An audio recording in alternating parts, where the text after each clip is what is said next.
Catalunya és un país pobre en infància. Si no ens ho creiem de veritat i no ho problematitzem de veritat, això del que estem parlant no tindrà la priorització que ha de tenir a nivell polític. És de primer nivell, de primer ordre, aquesta necessitat. La pobresa infantil té un cost molt gran per qui la pateix, però també hi ha un cost social molt gran. Un 5% del PIB anual, això són molts diners. Hi ha una relació bidireccional entre salut mental i pobresa, perquè les condicions de pobresa generen uns estressors que poden condicionar les dificultats de salut mental de les persones i al mateix temps el fet de tenir un problema de salut mental crea determinades condicions que poden fer que la pobresa es perpetui. Benvingudes i benvinguts al primer podcast d'Ivalua, avui dedicat al què funciona contra la pobresa en l'àmbit de pobresa infantil. La pobresa infantil és un dels reptes de la nostra societat, condiciona la vida i els drets de molts nens, nenes i adolescents i alhora té un gran impacte en el conjunt de la societat. Malgrat la importància de garantir la salut mental i el benestar emocional dels infants i adolescents, aquests continuen sent àmbits amb importants desigualtats socials. A Catalunya, com en molts altres llocs, els infants i adolescents que es troben en situacions de vulnerabilitat socioeconòmica presenten un risc més elevat de patir problemes emocionals i de salut mental, sovint agreujats per les dificultats d'accés a suports i serveis adequats. Algunes dades ho demostren. El malestar emocional pot tenir conseqüències a llarg termini per a la salut emocional i física amb un impacte directe sobre el benestar col·lectiu i en la societat en el seu conjunt. A més, es calcula que fins al 80% dels trastorns mentals apareixen per primera vegada abans dels 26 anys. Al llarg d'aquest podcast anirem analitzant quines intervencions i polítiques educatives, socials i de salut han mostrat evidència de funcionament per reduir la pobresa infantil i mitigar-ne els efectes, posant el focus en què diu l'evidència i en com aquestes polítiques poden contribuir a reduir desigualtats des de la infància. Per tal de parlar d'aquesta situació i com hem arribat fins aquí, avui ens acompanyen Miquel Àngel Alegre. Ell és doctor en Sociologia i cap de projectes de la Fundació Bofill, especialitzat en polítiques educatives i equitat. És també professor associat a la Universitat Autònoma de Barcelona i ha treballat a Ivalua, a l'IGOP, que és l'Institut de Govern i Polítiques Públiques, i a l'Institut Universitari Europeu, on ha liderat recerques i avaluacions sobre desigualtats educatives i polítiques públiques. Benvingut. Gràcies. Després tenim a Lídia Ferrer. Ella és doctora en Economia i investigadora del CSIC, el Consell Superior d'Investigacions Científiques, especialitzada en Economia Laboral, Polítiques Públiques i Desigualtat de Gènere. És professora, Associate Research Professor, a la Barcelona School of Economics, assessora del govern espanyol i col·labora habitualment amb el diari Ara. Benvinguda. Moltes gràcies. I al final del programa parlarem amb Roger Vallescà i Ruiz. Ell és psicòleg i psicoterapeuta, coordinador de l'àrea de salut mental infanto-juvenil de la Fundació Hospitalàries Martorell, té una àmplia experiència clínica, supervisora i institucional i forma part de la Junta de Govern del Col·legi Oficial de Psicologia de Catalunya. Després de tota aquesta introducció i abans d'entrar en polítiques, m'agradaria fer una mica de retrospectiva i veure la visió general de l'assumpte. Els drets dels infants van ser reconeguts l'any 89 del segle passat amb la Convenció sobre els Drets de l'Infant de les Nacions Unides, que estableix que tots els infants tenen dret a viure lliures de pobresa, amb accés a salut, educació i benestar. Però la realitat és que aquests drets encara no es garanteixen plenament, sobretot en contextos de crisi econòmica i social. Per exemple, des de la crisi del 2008, la taxa de pobresa infantil a Catalunya s'ha mantingut per sobre del 25% i la pandèmia de la Covid-19 va agreujar les desigualtats. Per començar, us demanaria com es defineix la pobresa infantil des d'un punt de vista de política pública i per què és un problema estructural. Sí, indicadors sobre pobresa, risc de pobresa, n'hi ha uns quants. Jo diria que habitualment se'n fan servir un parell, sobretot, un que és el risc de pobresa monetària, que bàsicament el que ens parla és del volum d'ingressos que percep una família, comptant també les transferències públiques i socials que acaba tenint. Llavors aquí es parla de que hi ha un risc de pobresa monetària quan els ingressos d'aquella llar estan per sota del 60% de la mediana. Quan s'està per sota del 40% de la mediana, per tant, són situacions de molta més precarietat d'ingressos, es parla de risc de pobresa severa. Darrerament hi ha un altre indicador que també és bastant il·lustratiu del que són les situacions de pobresa i el que ve acompanyat justament al costat de la pobresa monetària. Es parla de l'indicador de risc de pobresa i exclusió social, que és aquest AROPE, que tot sovint veiem als mitjans de comunicació, que situen l'AROPE d'uns països en comparació amb d'altres o d'uns grups d'edat en comparació amb uns altres. L'AROPE, a banda de la pobresa monetària, de tenir pocs ingressos a nivell de família, el que ens parla també és de precarietat laboral en el conjunt de la llar, dels adults que formen part d'aquella llar, i ens parla també de privacions materials, socials severes, és a dir, que la llar, per exemple, no tingui disponibilitat o no estigui en situació d'oferir un àpat cada 2 o 3 dies mínimament nutritiu, o que no tingui calefacció, o que aquella llar no tingui internet. És a dir, ens parlen de situacions habitacionals complicades. Llavors, tot això junt és l'indicador de l'AROPE i que el que sobretot ens està parlant alhora és a dir, tant agafem una dada com una altra, al final el que ens situa a Catalunya és el rànquing d'Europa en el pitjor dels sentits, és a dir, agafant aquest indicador de risc de pobresa o exclusió social, a l'Europa es parla de que 1 de cada 3 infants o menors d'edat es troben en aquesta situació a Catalunya. En això només ens supera Romania i no sé si Bulgària, però a nivell europeu estem allà dalt. Per tant, són situacions que ens dibuixen un escenari molt, molt complicat. A més que, al contrari, en lloc d'anar cap a baix, diguem, aquest indicador es manté o fins i tot va creixent. I això jo crec que només està passant en el cas de la infància. En el cas d'altres grups d'edat, no, diria que no està passant a aquest nivell. Doncs, seguint el que deia el Miquel Àngel, sí que el que observem, i tu també ho has dit al començament, és que des del 2008 les taxes de pobresa entre els infants són molt persistents, situant-se entorn del 30%, que està 10 punts per sobre del que s'observa pel conjunt de la població. Sí?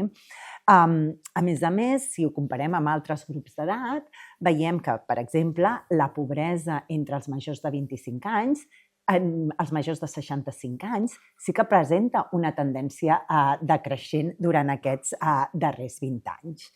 En canvi, la pobresa infantil sembla no respondre al cicle econòmic. Per exemple, s'observa que després de la crisi del 2008 o després de la crisi del 2019, quan l'economia s'ha recuperat, quan les taxes d'atur s'han reduït, això no ha revertit en els índexs de pobresa infantil. I tot això posa de manifest una manca de polítiques de protecció social adreçades a aquest grup concret de població que són els infants. Si no voleu afegir res més, me n'aniré al terreny de l'educació. I us voldria preguntar si l'escola pot ser una eina per combatre la pobresa infantil i quines pràctiques o programes han demostrat tenir efectes positius segons l'evidència. Doncs sí, l'educació preescolar, entesa com aquella etapa entre els 0 i els 3 anys, és un instrument o una eina clau per afavorir el desenvolupament dels infants, sobretot aquells que venen d'entorns menys afavorits.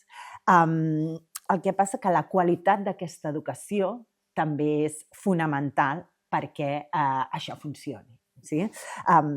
Tots tenim clar que un infant entre els 0 i 3 anys ha d'estar a cura d'algú i, per tant, o està amb educació formal reglada o està amb altres tipus de cures informals, que poden ser els progenitors, que poden ser persones, cuidadors que venen de xarxes socials o contractats a nivell de família.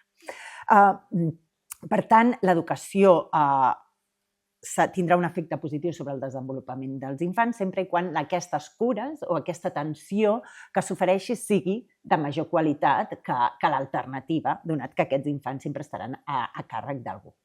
Per tant, educació infantil 0-3 molt important pel desenvolupament, però sempre i quan sigui de qualitat. Per tant, és imprescindible invertir recursos en aquesta etapa educativa. A més, hi ha estudis, entre ells del Premi Nobel d'Economia, el James Heckman, que diuen i demostren que les inversions tant públiques com privades en aquesta etapa 0-3 són molt més rendibles que les realitzades en etapes posteriors, perquè en etapes posteriors el que fas és corregir el que no s'ha fet abans. Per tant, ell parla de dòlars, però cada euro invertit en educació infantil 0-3 pot tenir uns retorns molt elevats en el futur. A més, l'educació 0-3 també té un altre aspecte positiu a nivell de benestar i a nivell econòmic, i és que facilita que les mares continuïn treballant, perquè poden deixar els infants a càrrec d'algú.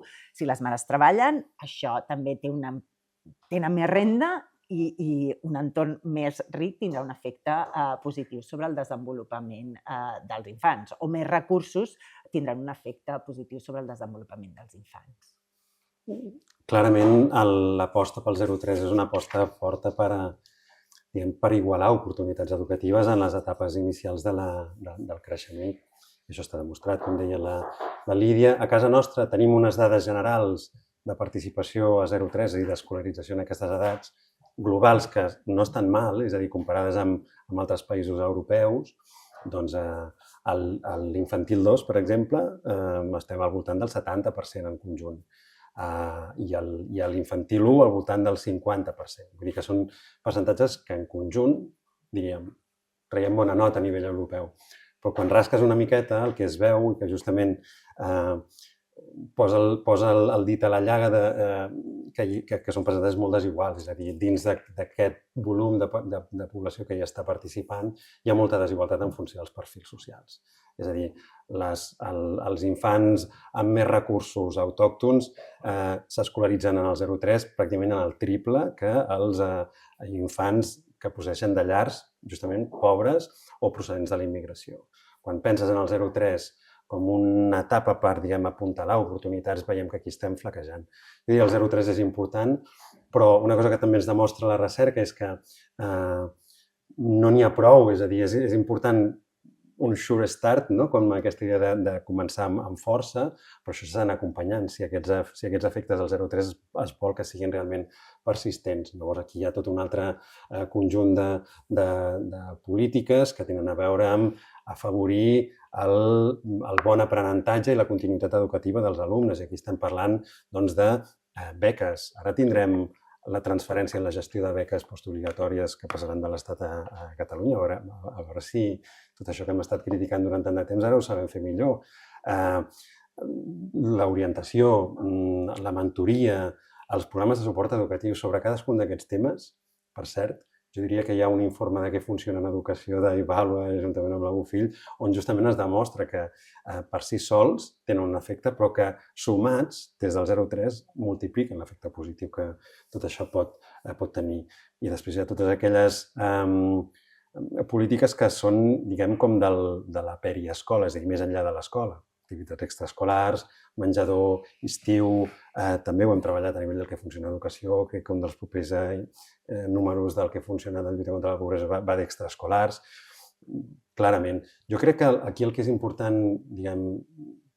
posar sobre la taula per emmarcar aquest tipus d'efectes és que el que estem aconseguint amb polítiques que ajuden a neutralitzar la vulnerabilitat educativa és trencar el cercle de la pobresa.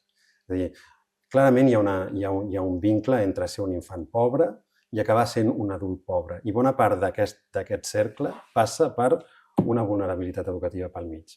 És a dir, infants que procedeixen de llars pobres ho tenen pitjor a l'educació. Fracassen més, abandonen més, són més absentistes, segueixen trajectòries educatives més erràtiques i això els fa després ser pobres, com a adults.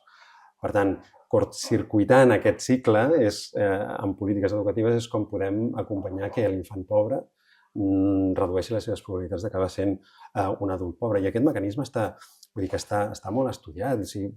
Fent 4 creuaments de dades veiem que el fet de procedir d'una llar pobra multiplica per 6 les probabilitats d'acabar abandonant prematurament els estudis. En l'altra direcció, haver abandonat prematurament els estudis multiplica per 3 les probabilitats de ser un adult pobre. Hem d'acabar, diguem, contra aquesta cunya de la vulnerabilitat educativa que el que fa és reforçar la pobresa.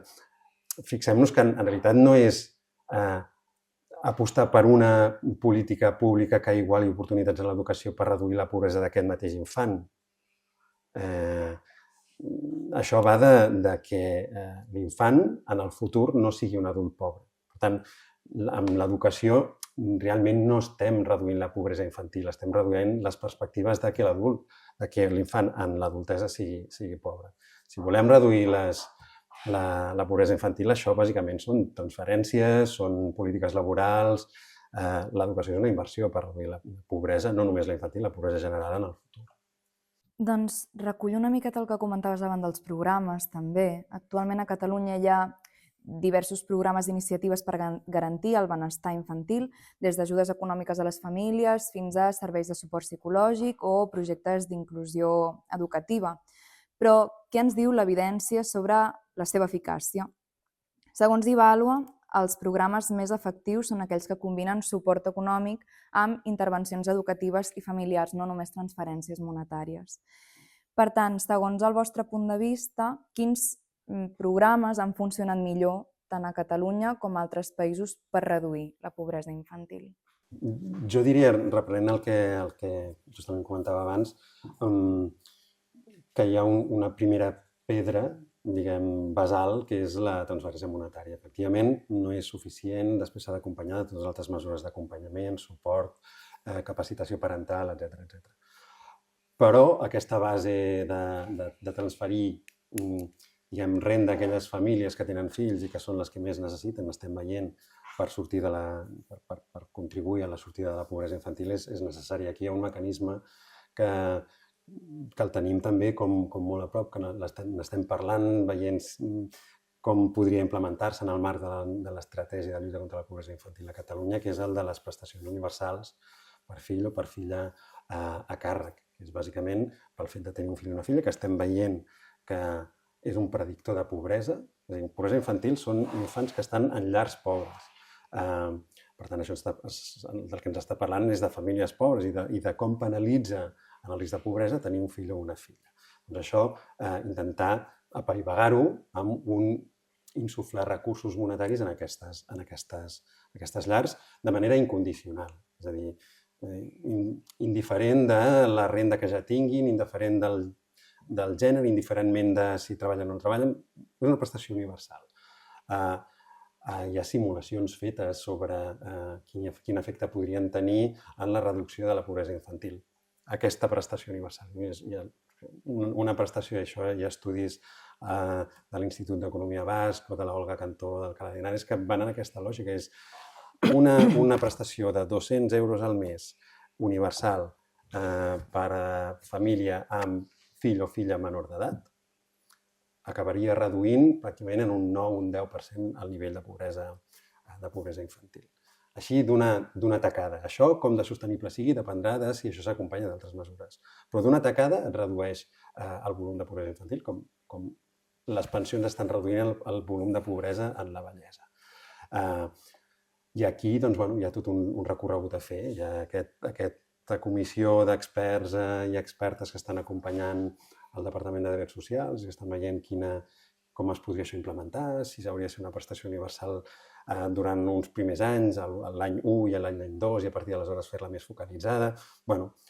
Aquest plantejament, alguns autors i autores diuen que és poc ambiciós i que cal veure com es fa. Ara mateix no ho tenim, ho havíem tingut fa 15 anys, una prestació de 50 euros al mes per tenir un fill, crec que era fins als 3 anys, llavors vam deixar de tenir-ho el 2010, 2011, i ara està sobre la taula. Bé, jo, revisant l'evidència, el que arribo a la conclusió és que calen paquets integrals de mesures i polítiques. No?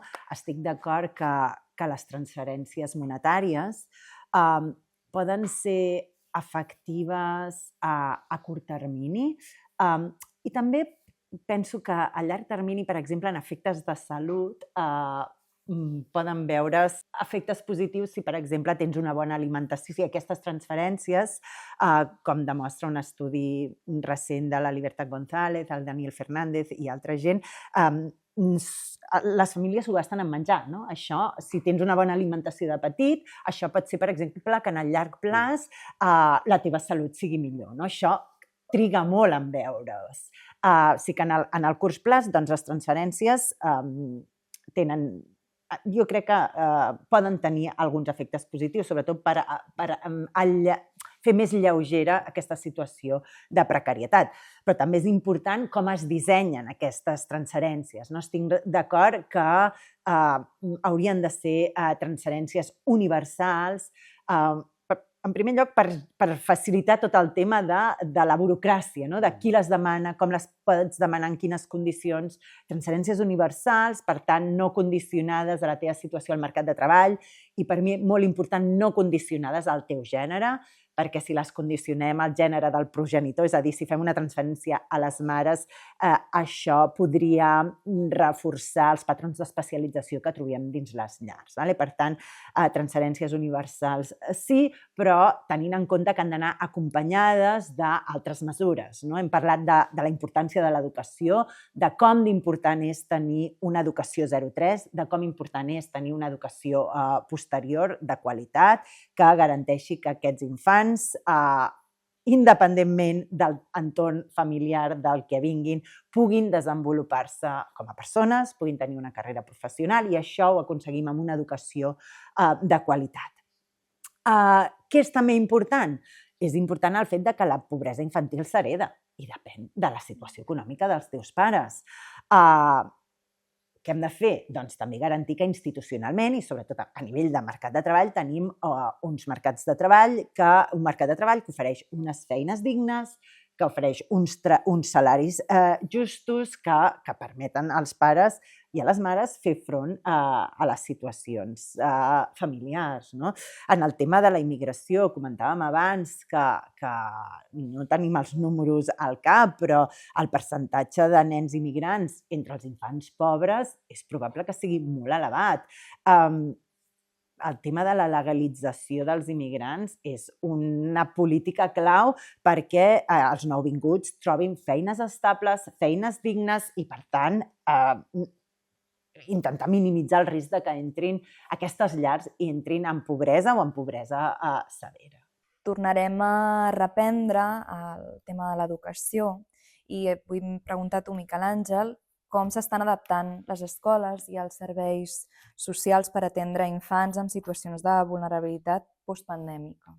Ho escala una miqueta més enllà de l'escola com a sistema educatiu o com a política educativa.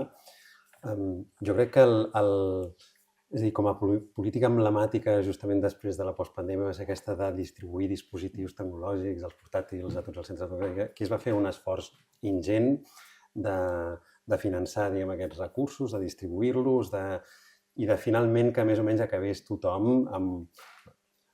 Jo crec que no volia oblidar-ho perquè ara et diré coses que potser no funcionen tant, però això al final va ser un esforç que crec que val la pena ressenyar-lo. Va ser indiscriminat en el sentit que no era focalitzat en aquells centres o en aquells alumnes que més ho necessitaven, es va intentar que fos com universal. Jo crec que a banda d'això hi ha dues coses que s'estan fent bé a nivell de sistema educatiu, de política educativa. Una és que finalment s'està començant a diagnosticar millor què és una necessitat educativa causada per situacions socioeconòmiques i socioculturals desafavorides. Hi ha una etiqueta que funciona per identificar aquest alumnat amb aquesta situació, que és l'alumnat NESE, la necessitat específica de suport educatiu, NESE B, que és en concret aquella necessitat que ve produïda per estar en una llar pobra, en realitat. I aquest alumnat cada cop s'ha anat diagnosticant millor, és a dir, cada cop sabem més quants hi ha a la primària, a la secundària, en quines condicions. Fins fa 4 dies, per dir-ho així, no diagnosticàvem ni un 10% d'aquest alumnat. És a dir, actualment, alumnat NESE-B, amb aquestes necessitats pel fet de ser pobres, pel fet de ser pobres, hi ha al sistema, primària i secundària, al voltant de 275.000 alumnes. Fa un any eren 235.000 alumnes. En un any s'han incrementat 40.000 alumnes. No és, o sigui, hi ha més complexitat, però sobretot hi ha millor diagnòstic. Llavors, això és positiu després per dissenyar polítiques, per dimensionar els recursos, per veure on són, com s'hi adrecen. I després una altra cosa que també s'ha fet bé és pensar en polítiques per corregir aquestes desigualtats i abordar les necessitats de les quals parteix aquest alumnat. El que no s'ha fet bé és que aquestes polítiques estan absolutament infradotades. Absolutament infradotades. És a dir, quan parlem, per exemple, de sobredotacions dels centres amb major complexitat, que són els centres que més concentren aquest perfil d'alumnat amb més necessitats. Són sobredotacions molt marginals. Al final del dia, un 5% del conjunt dels docents a Catalunya són assignats per raó d'ajudar aquests centres. És a dir, és un percentatge molt menor. Crec que la ràtio surt com un profe extraordinari per cada 180 alumnes amb aquestes dificultats. És poc. Però després dius, ajuntes altres instruments que s'han generat i que estan ben pensats d'alguna manera per atendre aquestes dificultats. Els plans de millora de les oportunitats educatives, els plans d'entorn, les motxilles escolars. Tu sumes tot això i et dona un 1% del pressupost del Departament d'Educació. És molt poquet si realment s'està pensant en fer una política forta d'equitat i igualació d'oportunitats. O quan parles de les figures socials, educadores socials o integradors socials als centres educatius, sobretot en aquells centres on hi ha més aquest perfil d'alumnat. Doncs, fèiem un càlcul així una mica a l'engròs, però molt il·lustratiu, i ens surt una figura d'aquestes socials per cada 1.000 alumnes amb aquestes necessitats. És poc. Per tant, jo crec que diagnostiquem bé, pensem bons recursos, però després no tenim ni la força de cobertura ni la força de dotació com per articular una bona política en aquest sentit. Molt bé. Doncs, com estem veient, la pobresa infantil és una realitat complexa i multifactorial i requereix cooperació, també com deies tu, també les administracions i els recursos han de posar-se en marxa, les escoles, les famílies i la societat civil també.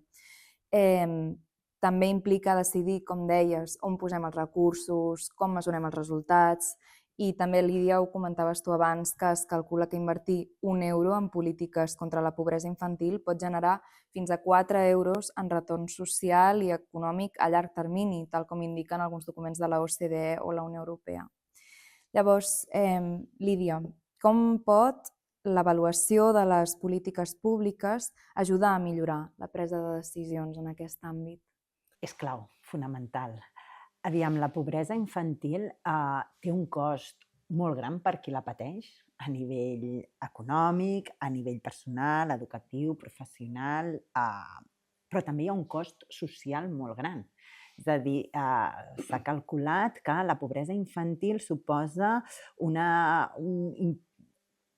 5%, té un cost que és aproximadament un 5% del PIB anual. Això són molts diners. Per tant, és fonamental invertir i dissenyar polítiques que no redueixin, sinó que erradiquin la pobresa infantil. Com ho fem, això? Doncs penso que és clau aprendre de l'evidència científica, dels estudis rigorosos que s'han fet per analitzar el ventall de polítiques que s'han implementat no només al nostre país, sinó a molts països. Crec que el nostre referent haurien de ser els països desenvolupats, que ha funcionat en països que estan molt millor que nosaltres en temes de pobresa infantil. Per exemple, Alemanya ha aconseguit reduir la pobresa infantil de manera significativa. Els països nòrdics, en alguns més que d'altres, també han sigut exitosos, la reducció de la política infantil. I a nivell estadístic, a nivell científic, quin avantatge tenen els països escandinaus? Perquè a nivell social en tenen moltes, però a nivell científic és que els països escandinaus tenen accés a dades administratives que permeten linkejar, unir registres individuals des de que neixes fins que tot el sistema educatiu, evidentment, tota la teva trajectòria laboral, i això és una font de riquesa i té un valor per entendre què funciona molt elevat. Llavors crec que és necessari avaluar, primer aprendre del que s'ha fet per implementar, i un cop implementat és imprescindible avaluar-ne els resultats, tant a nivell econòmic com a nivell educatiu, a nivell social. I per això calen avaluadors i avaluació de política pública, perquè els guanys de reduir-la són enormes, però clar, hi ha una despesa molt important i hem de saber quants diners ens hem de gastar i quin és el retorn d'aquestes inversions en política pública. Molt bé. Miquel Àngel, vinc amb tu. Ja ho has estat comentant abans, però no sé si voldries com potser afegir alguna cosa més segons el teu criteri de què caldria fer perquè les escoles siguin realment espais equitatius i en els quals s'asseguri el benestar emocional. Torno a fer una mica el salt d'escala cap a la política educativa i el sistema educatiu. Nosaltres a la UFIT fa poquet que vam presentar un informe que en dèiem l'educació que venç a la pobresa i que era un recull com de 10 polítiques claus que serveixen justament des de l'àmbit de l'educació per neutralitzar la vulnerabilitat educativa, això que dèiem, l'abandonament, el fracàs escolar, els absentismes, les trajectòries erràtiques, reduir la desigualtat social en educació i a partir d'aquí amb l'impacte que això ha de tenir en pobresa. I era una agenda que bàsicament responia com a 5 criteris. D'una banda, aquesta idea de cicle de vida, és a dir, el 0-3 és molt important, és la base, però això s'ha d'anar com regant amb les polítiques educatives que després segueixen el creixement, diguem, vital i maduratiu de l'infant. Per tant, 0-3 sí, però després continuïtat educativa, amb suports, amb orientació, amb mentoria, etc. Polítiques educatives en sentit ampli, no només escolars, i per tant aquí entra en joc tot el que passa més enllà de l'escola. I novament aquí la qüestió de les extraescolars, el menjador escolar, també com alguna cosa que podria formar part d'una política socioeducativa que iguala oportunitats i que, per tant, a partir d'aquí redueix el risc de pobresa. Hi ha estudis aquí a Catalunya, la Sara i jo, per exemple, està estudiant els efectes que tenen els menjadors o el fet de l'espai migdia, menjador, en termes d'oportunitats educatives i surten alguns efectes rellevants. La idea també de que la perspectiva ha de ser des de l'equitat, per exemple, quan pensem en... Òbviament que la universalitat és l'horitzó, és a dir, menjador universal, 0-3 universal, activitats extraescolars universals, prestacions universals, clarament. Però si volem que realment un dret subjectiu a un recurs acabi resultant en una participació universal, cal que aquells col·lectius que n'estan més exclosos s'hi apuntin. És a dir, l'exemple és, en el 0-3, anem a fer que sigui gratuït. No n'hi ha prou que sigui gratuït. No n'hi ha prou. És necessari acompanyar, activar la demanda, per equilibrar territorialment l'oferta, perquè els col·lectius que ho veuen com alguna cosa que potser no els hi és propi, doncs hi accedeixin. Per tant, polítiques d'equitat acompanyant les polítiques d'universalitat en l'accés als recursos. Després hi ha tot el tema de la corresponsabilitat, que és que això d'aquí depèn. És a dir, aquí estem interpel·lant a l'hora de pensar en quines polítiques s'han de desenvolupar, de quina manera, com es dissenyen, com s'implementen. I aquí cal pensar en estructures de corresponsabilitat, de concurrència de les diferents administracions, autonòmiques, locals, diferents agents, entitats també, que estiguin contribuint al disseny i la implementació d'aquests recursos. I finalment, insistint en la idea de les evidències, és a dir, que aquestes polítiques que es dissenyen, que nosaltres posàvem aquestes 10 com a polítiques especialment emblemàtiques i recolzades amb estudis i recerca i evidència, doncs realment es recolzin amb això i en generin de nova. Aquesta és la gràcia. És a dir, no ens acontem a fer un decret d'orientació perquè tenim un estudi a Finlàndia que ens diu que l'orientació és bona, sinó nodrim-ho de metaevidència d'això i després generem evidència sobre com ens funciona a nosaltres aquesta política d'orientació. Crec que això és molt clau per millorar. Un titular que és Catalunya és un país pobre en infància. És a dir, som un país pobre a nivell de col·lectiu d'infància. I això, si no ens ho creiem de veritat i no ho problematitzem de veritat, tot això del que estem parlant no tindrà la priorització que ha de tenir a nivell polític i és de primer nivell, de primer ordre, aquesta necessitat. Som a Martorell, hem vingut fins aquí a l'Hospital de Dia d'Adolescents de la Fundació Hospitalàries i el Roger ens ha cedit aquest espai. Benvingut, Roger. Moltes gràcies. Gràcies a tu. I ens agradaria saber el teu punt de vista sobre quin paper juga aquesta salut mental en la pobresa infantil i com podríem mesurar el seu impacte a llarg termini. Jo et diria que hi ha una relació bidireccional entre salut mental i pobresa, perquè les condicions de pobresa generen uns estressors que poden condicionar les dificultats de salut mental de les persones i al mateix temps el fet de tenir un problema de salut mental crea determinades condicions que poden fer que la pobresa es perpetuï. No? I això en infància és superimportant perquè, de fet, els infants són persones que un dia o altre seran adults i que si són infants amb problemes de salut mental que no poden ser atesos de la manera correcta, estem generant condicions perquè d'adults també hi hagi una permanència d'aquestes dificultats. No? Per tant, la perspectiva futura és complicada. Si no atenem bé a la infància, aleshores tenim adults probablement que tindran més dificultats. Poso algun exemple.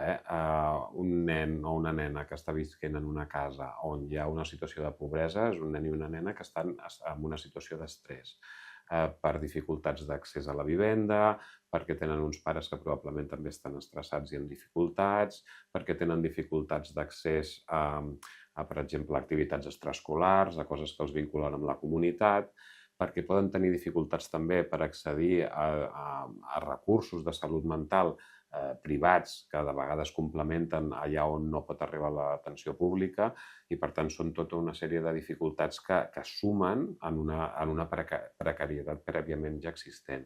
Si això no som capaços de resoldre-ho, doncs, com dèiem, creem condicions perquè aquesta pobresa i aquesta dificultat de salut mental es mantinguin al temps i, per tant, doncs, la cosa empitjori. I quins són els principals obstacles perquè tots els infants i les infants tinguin un accés equitatiu a aquests serveis de salut mental? Doncs jo diria que la dificultat principal que tenim és que siguem capaços de dotar-nos com a societat dels recursos suficients per atendre la salut mental de tota la població en general, però de la infància en particular. I en els moments actuals això no ho tenim del tot garantit. És cert que s'ha desplegat una xarxa de salut mental que és força gran, diríem, en comparació, per exemple, amb la resta de l'estat espanyol. Tenim una xarxa de salut mental que està molt ben desplegada, però que, malgrat tot, no és capaç actualment de garantir l'atenció que necessiten nens i nenes en tots els estrats, diríem, del nivell de gravetat. Tenim un sistema de salut que és molt reactiu, que pot funcionar bé en situacions de gravetat, però que tot el que és la prevenció primària, la prevenció secundària, la detecció precoç de dificultats, el treball comunitari per crear condicions salutogèniques en la població, tot això ho tenim bastant en precari. Amb la qual cosa què passa? Que les dificultats de salut mental que no són ateses en moments inicials doncs tendeixen a agreujar-se, com passa amb moltes altres problemàtiques de salut, d'altra banda. Quan aquesta situació s'agreuja sí que podem intervenir, però aleshores ho fem de vegades quan ja és massa tard o també de vegades amb una, diríem, intensitat, amb una freqüència assistencial o amb una intensitat de tractament que de vegades no és l'adequada. Per tant, en el fons es tracta de garantir un accés a la salut mental que sigui eficient, eficaç i el més ràpid possible per tota la ciutadania, però més per aquella que no és capaç de pagar-se, com dèiem abans, uns recursos de salut mental privats quan realment veuen que l'atenció pública no hi pot arribar. Doncs, reprenent el tema que ja has comentat de la prevenció i de la detecció precoç, com s'hauria d'abordar això d'una millor manera des dels serveis de salut o comunitaris? Doncs mira, jo crec que hem de pensar sobretot que quan parlem de salut mental comunitària no estem parlant d'acostar els serveis de salut mental a la ciutadania, que també, sinó sobretot de crear les condicions comunitàries perquè una comunitat sigui saludable. És a dir, no hem de confondre, un servei comunitari no és tant o no hauria de ser tant un psicòleg de proximitat o un psiquiatre de proximitat o un educador social de proximitat que atengui individualment a la persona, sinó com tota la comunitat es transforma per crear les condicions perquè l'infant no necessiti anar a un psicòleg. Aquesta seria veritablement una bona aproximació comunitària, no? A partir d'aquí hem de repensar com ho estem fent, perquè jo la sensació que tinc és que encara estem en un model que és molt reactiu i que es basa molt en l'oferir recursos individuals diferents a les persones en lloc de, diríem, dialogar entre nosaltres com a agents de salut, dialogar les persones que treballen en salut mental, però també amb educació, amb serveis socials, en fi, no? Amb tots els agents que estan al voltant dels infants per crear aquestes condicions que realment siguin saludables i que evitin la patologització o l'eclosió de problemes de salut mental que després són més difícils de resoldre. I segons el teu punt de vista, quins serien alguns exemples de condicions perquè una comunitat fos saludable? Mira, comencem per les coses més bàsiques, no? Què necessitem les persones per viure tranquil·les? Doncs tenir un accés a l'habitatge que sigui raonablement fàcil, tenir unes condicions de salut bàsica, no? I d'alimentació bàsica que siguin raonables i sentir-nos competents en allò que fem. I quan estem parlant d'això en infància i adolescència estem parlant sobretot de l'educació. Rebre una bona educació i tenir la sensació de no fracassar en l'àmbit educatiu. I aquest també és un dels altres problemes. Tenim uns índexs de fracàs escolar que, tot i que han anat disminuint una mica, són molt alts, són dels més alts de la Unió Europea. I això afecta moltíssim a la salut mental de les persones. Un nen o una nena que no se sent competent en allò que fa, que sent que fracassa d'alguna manera, és un nen o una nena que tindrà uns estressors determinats i que això impactarà en la seva salut mental. Per tant, és això que dèiem, no? Pensar en salut mental no és pensar només en patologia, sinó pensar en tot el substrat social, familiar, educatiu, comunitari, que està alimentant aquest tipus de problemàtiques. Doncs moltes gràcies per acompanyar-nos, Roger. Moltes gràcies a vosaltres. Us dono les gràcies per acompanyar-nos i per de debò haver-nos ajudat a entendre molt millor la complexitat del problema que estem vivint aquí a Catalunya. I només comentar això, que aquest episodi de Què funciona ha volgut aportar aquesta mirada rigorosa, també humana, sobre la pobresa infantil i la importància de garantir els drets i el benestar de tots i totes les infants i adolescents. Podeu trobar més informació a la revisió d'evidència completa al web d'Ivalua i ens veiem al proper episodi. Gràcies.